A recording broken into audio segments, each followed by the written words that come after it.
সুম্মা তাকুনু খিলাফাতান আলা মিনহাজিন নবুওয়া। মুস্তাদে আহমদ সহ আলবানী সহিহ হাদিস সিরিজের বর্ণিত সহিহ হাদিস, শেষ জমানায় আকাশ থেকে নামবে নবুয়ত স্টাইলের শাসন ব্যবস্থা। হইল আল্লাহ চুজ করে দিবেন। তো শেষ জমানায় খলিফা বিশ্ব শাসকরা আসবে নবুয়ত স্টাইলে, মানে নবীদেরকে যেমন আল্লাহ চুজ করে দেবেন দিয়েছেন, শেষ জমানার খলিফাদেরকেও আল্লাহ ওই স্টাইলে চয়েস করে পছন্দ করে দিয়ে দেবেন।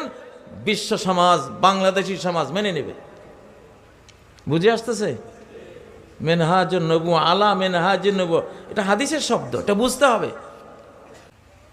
আমরা তো বলেছি ডক্টর ইউনূসকে আল্লাহ নিজে চুজ করে এই বাংলাদেশের জন্য দিয়ে দিয়েছেন। দিয়া ভোট যে বেশি পাইছে সে নবী, এই সিস্টেমে কোনো নবী হয়েছে? হয় নাই। নবীরা কিভাবে হয়েছে? আল্লাহ চুজ করেছেন।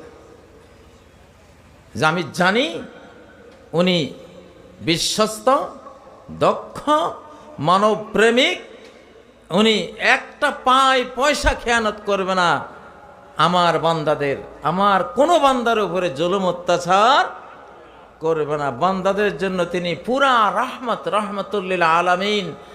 আমি তাকে চুজ করলাম, আমি তাকে নিজে নির্বাচিত করে মনোনীত করে দিয়ে দিলাম, যাও।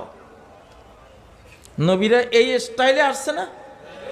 1,24,000 নবী মনোনীত করেছেন কে? নাকি আমরা ভোট দিয়ে নবী বানাইছি? ভোট দিয়ে নবী বানানো যায়?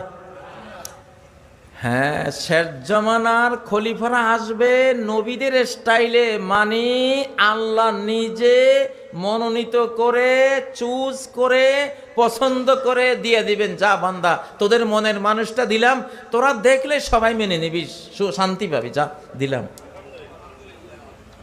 ইউনূস সাহেব এভাবে আসছে না? এভাবে আসছে না? নির্ধারণ, নির্বাচন না, এটা নির্ধারণ। ডক্টর ইউনূস আসছে মনোনীত হয়ে, নির্বাচিত হয়ে আসার এখন দরকার নাই। আল্লাহ মনোনীত করে বসাই দিয়েছে, আমরা ওনারে ভোট দিয়ে দিছি, সবাই মনের সমর্থন দিয়ে দিছি সবাই। আল্লাহু আকবার। নির্বাচনের বাবা হয়ে গেছে, ঠিক না?